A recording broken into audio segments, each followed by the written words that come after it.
हर रोज अपने मां बाप को लड़ता हुआ देखना अमर के लिए काफी दुखद था। अमर हर रोज ये सोचता था कि वो घर छोड़कर भाग जाए, किसी शहर में चला जाए और वहां जाके खूब पैसे कमाए ताकि उसके मां बाप के बीच में झगड़ा ना हो और ये जो आर्थिक तंगी है उसके परिवार में वो दूर हो पाए। छोटी उम्र होने के चलते वो हर रोज सोचता जरूर था, लेकिन इतनी हिम्मत नहीं जुटा पाता था कि वो घर छोड़कर और किसी दूर शहर के लिए निकल पाए। लेकिन आखिरकार मैट्रिक की परीक्षा देने के बाद वो दिन आ ही गया जब अमर ने घर छोड़ने का फैसला कर लिया। वो घर से भाग गया बिना किसी को बताए, क्योंकि उसे पता था कि अगर वो अपने मां बाप को बताएगा कि वो दिल्ली जा रहा है और वो कमाना चाहता है तो उसके मां बाप उसे नहीं जाने देंगे। इसलिए अमर घर से बाहर निकल गया। उसके पास बहुत पैसे नहीं थे, ना ही कुछ खास चीजें थी, ना ही अनुभव था। आज से पहले उसने ट्रेन देखा तक नहीं था। किसी तरीके से वो स्टेशन तक पहुंचा और वहां जाके उसने पता किया कि दिल्ली के लिए कौन सी ट्रेन जाती है। फिर वो ट्रेन में बैठ गया, लेकिन दिक्कत ये थी कि उसके पास टिकट नहीं था। टिकट के लिए जितने पैसे लगने थे वो उसके पास थे ही नहीं, इसलिए वो बिना टिकट के ही ट्रेन के अंदर चला गया। रात हुई और रात को टीटी पहुंचा। टीटी ने उससे पूछना शुरू किया कि उसके पास टिकट है या नहीं है। अमर, जिसकी उम्र काफी कम थी, वो काफी डरा हुआ था, सहमा हुआ था। उसने कहा कि उसके पास टिकट नहीं है और उसने टीटी से अनुरोध किया कि प्लीज वो उसे दिल्ली जाने दे, लेकिन टीटी मानने के लिए तैयार नहीं था।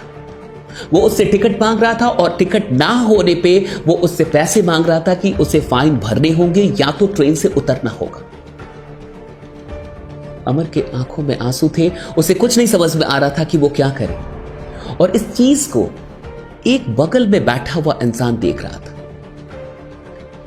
उसने टीटी से बात की और अमर के लिए जो भी फाइन थे उस इंसान ने भरे और टीटी फिर वहां से चला गया। उसने अमर के बारे में जो कुछ भी चीजें थी वो जाना और उसके बाद उस इंसान ने अमर को अपना एक कार्ड दिया और कहा कि दिल्ली पहुंचने के बाद अगर दिल्ली में कभी भी उसे किसी भी प्रकार की जरूरत हो तो वो इस नंबर पे कॉल कर लेगा और वो इंसान उसकी सहायता जरूर करेगा।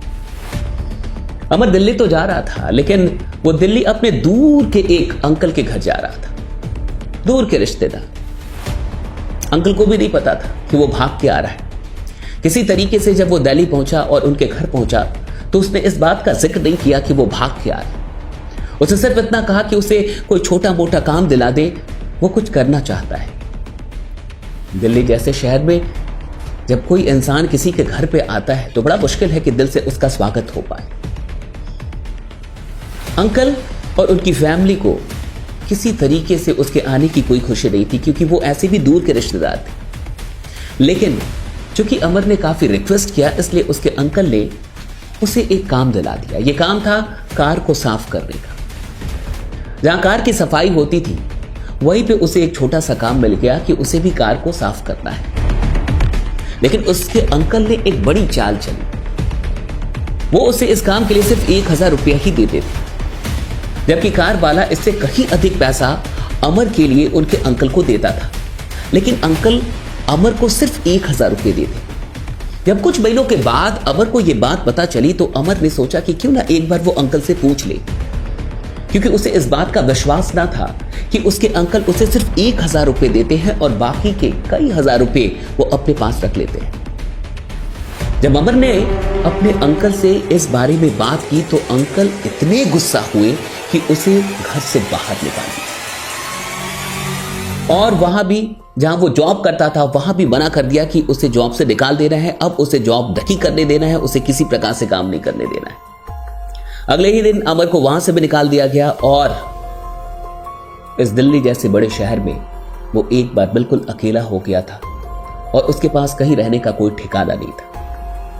तब उसे वो उस कार्ड की याद आई, उस इंसान की याद आई जिसने अमर से कहा था और ट्रेन में उसे बचाया था कि जब कभी भी जरूरत हो वो उन्हें कॉल कर लेगा। अमर ने उन्हें कॉल किया और उस इंसान ने अमर को अपने ऑफिस बुलाया नेक्स्ट डे। जब वो ऑफिस पहुंचा तो उस इंसान से मिलने के बाद उसने अपनी सारी बातें बताई और कहा कि ना तो अब उसके पास कोई घर है, ना तो कोई ठिकाना है और ना तो कोई काम है, उसे कुछ ना कुछ करना है जिंदगी।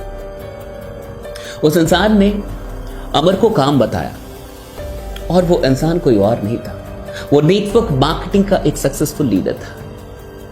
उसने सारे काम बताए कि ऐसा ऐसा काम करना है, क्या वो ये काम कर पाएगा? अमर के पास कोई ऑप्शन ही नहीं था, उसके पास कोई ऐसा ऑप्शन नहीं था कि वो बेहतर का चुनाव कर पाया। उसके सामने सिर्फ एक ही चीज अब पड़ी हुई थी, वो थी नेटवर्क मार्केटिंग। उसने कहा कि वो बिल्कुल करेगा।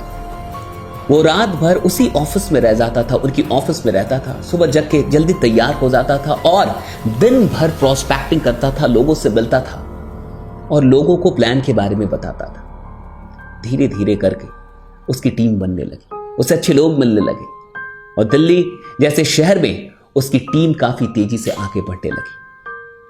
और लगभग 15 महीनों के बाद वो दिन आ गया जब अमर का एक बहुत बड़ा सपना पूरा होने वाला था। वो दिन आ गया जब अमर और उसके अप्लायंस मिलके उसकी कार को बुक करने के लिए पहुंचे। लेकिन अमर ने कह रखा था कि उसे एक खास शोरूम से ही खरीदना है और वही कार लेनी है। जब ये बातें हुई तो उसने कहा कि 6 बजे के बाद चलेंगे, सारे काम को करने के बाद शाम में हम लोग शोरूम में पहुंचेंगे। वो लगभग 6:30-7 बजे पहुंचे और उन लोगों ने अमर की कार बुक कर दी। जिस दिन कार की डिलीवरी होने वाली थी, जिस दिन उन लोग को कार लेना था, उस दिन सब लोग तैयार होने लगे। और भी लोग आने वाले थे, टीम से भी कुछ लोग आने वाले थे और अपलाइन अमर का इंतजार कर रहे थे। लेकिन जब अपलाइन ने देखा कि अमर एक अजीब से ड्रेस में आया है और अमर ने आज वही कपड़े पहने थे जिन कपड़ों को वो पहन के उस ऑफिस में पहुंचा था, उनके पास पहुंचा था, अपलाइन ने कहा, ये क्या कर लिया? आज कार निकलनी है, इतना बड़ा दिन है तुम्हारे लिए और तुम ऐसे चलोगे? ये अच्छा नहीं लगेगा। और भी लोग आ रहे, तुम्हारी टीम के लोग आ रहे, वो क्या सोचेंगे? पर अमर ने कहा कि नहीं, मुझे इसी ड्रेस में चलने दीजिए, कुछ बात है। अपलाइन ने बहुत समझाया, लेकिन अमर के मन में कुछ बातें थी और उसकी भावनाओं का कद्र करते हुए अपलाइन ने कहा कि ठीक है, ऐसे ही चलो।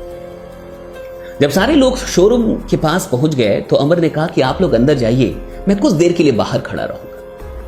और वो बिल्कुल उसी ड्रेस में, जिस ड्रेस में वो आया था, जिसमें वो बिल्कुल गरीब जैसा दिख रहा था, वो बाहर शोरूम के खड़ा हो गया। शोरूम के अंदर से एक इंसान की नजर अमर पे पड़ी और वो तुरंत बाहर निकला, काफी तेजी में।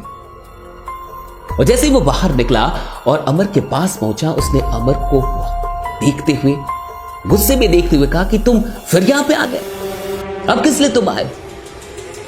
मैं तुम्हारी कोई सहायता नहीं करने वाला, मैंने तुम्हें निकाल दिया था ना, तुम्हें भगा दिया था ना, तुम गांव जाके फिर यहां पे आ गए।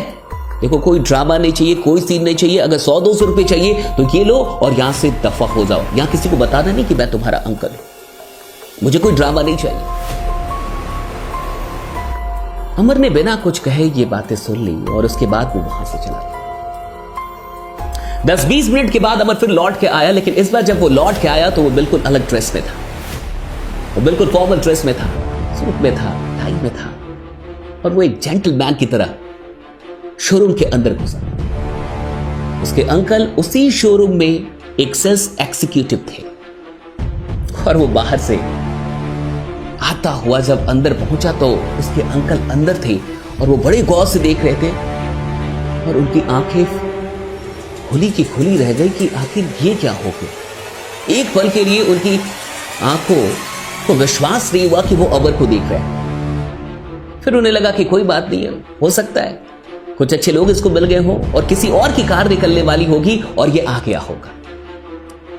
उसके अंकल को तब तक जरा सा भी ये एहसास नहीं था कि आज अमर की कार निकलने वाली है। लेकिन जब फाइनली अमर की कार निकली, डिलीवर हुई और जब अमर को सारे लोग कॉन्ग्रेचुलेट कर रहे थे, सब लोग उसे शुभकामनाएं दे रहे थे और कार की चाबी जब उसके हाथ में गई और सब वो कार पे बैठा और जब लोग उसके साथ तस्वीरें ले रहे थे, तब इन सारी चीजों को उसके अंकल दूर से देख रहे थे और वो काफी शर्मिंदा हो रहे थे कि वो अब किस तरीके से अमर को फेस करेंगे। अमर भी बिल्कुल उनको इग्नोर कर रहा था और वो सारी चीजें देख रहे थे और एक पल के लिए अपने दुख का एहसास भी हो रहा था। उनके अंदर ये आत्मग्लानि भी चल रही थी कि उन्होंने अमर के साथ ज्यादती कर दी, गलत किया। जाते वक्त जाते जाते अमर कार से उतरा और एक मिठाई का डब्बा लेके अंकल के पास पहुंचा और उसने अंकल से कहा कि बहुत बहुत शुक्रिया, अगर आपने उस दिन मुझे अपने घर से निकाला ना होता तो अंकल मैं आज यहां नहीं पहुंच पाता। अच्छा किया आपने कि मुझे निकाल दिया, अगर आप ना होते तो मैं अपनी जिंदगी में कभी सफल ना होता। ये मिठाई आपकी। अमर के अंकल काफी भावुक थे और उन्हें एक शर्मिंदगी का एहसास भी हो रहा था, लेकिन फिर भी उन्होंने ये पूछना सही समझा कि आखिर तुमने ये सब कुछ कैसे किया। मैं इतने दिनों से नौकरी कर रहा हूं लेकिन आज भी एक कार नहीं ले पाया, आखिर तुमने 15-16 महीनों के अंदर ऐसा कैसे कर दिया। तब अमर ने कहा कि आपको याद है जब आपने मुझे घर से निकाल दिया था तो लगभग उसके 1 महीने के बाद, 1-1.5 महीने के बाद मैंने आपको एक व्हाट्सएप किया था और आपको एक कार्यक्रम में आमंत्रित किया था, लेकिन आपने मेरे नंबर को ब्लॉक कर दिया था और मुझे ये लिख के भेजा था कि आइंदे मैं आपको किसी भी प्रकार का मैसेज ना करूं। आपने ये कहा था कि आपको ये सारे काम पता है और इस प्रकार के कामों में आपको नहीं पड़ना है, और आपने मुझे नसीहत दी थी कि मैं गांव लौट कर चला जाऊं। अंकल मैंने वही काम किया, मैंने वही नेटवर्क मार्केटिंग की और आज मैं अपनी जिंदगी में यहां पे हूं। हाँ, मुझे अफसोस है कि आप मुझे नहीं समझ पाए। मेरे अपलाइंस ने मुझे यह सिखाया था कि सिर्फ दोस्तों को ही नहीं, जिससे तुम्हारी दुश्मनी भी हो गई है उनको भी माफ कर दो और उनको भी साथ लेके चलो। आगे क्या हुआ होगा ये आप अच्छे तरीके से समझ सकते हैं। आपको ये कहानी कैसी लगी मुझे जरूर बताइएगा, कमेंट करके मुझे जरूर बताइएगा। और मैं चाहता हूं कि इस कहानी को आप सिर्फ अपने तक ना रखें और भी लोगों तक पहुंचाएं, इसे शेयर करें। और हां, वैसे लोग जो नेटवर्क मार्केटिंग के आमंत्रण को या इस प्रकार के किसी भी आमंत्रण को इग्नोर कर देते हैं, मैं आपसे इतना कहना चाहूंगा कि कई बार अवसर आपके दरवाजे पे खुद आती है, लेकिन अगर आप अवसर की कद्र नहीं करेंगे तो वो आपका इंतजार नहीं करेगी। हर चीज जो आपको खराब लगती है जरूरी नहीं है कि वो खराब ही हो। कोशिश कीजिए कि आप किसी भी चीज को बेहतर तरीके से जान पाएं, और नेटवर्क मार्केटिंग आज एक ऐसा अवसर है जो आपकी पूरी जिंदगी को सच में बदल सकती है। बने रहिए, जमे रहिए, क्योंकि आपका जीतना सुनिश्चित है। Thank you so much.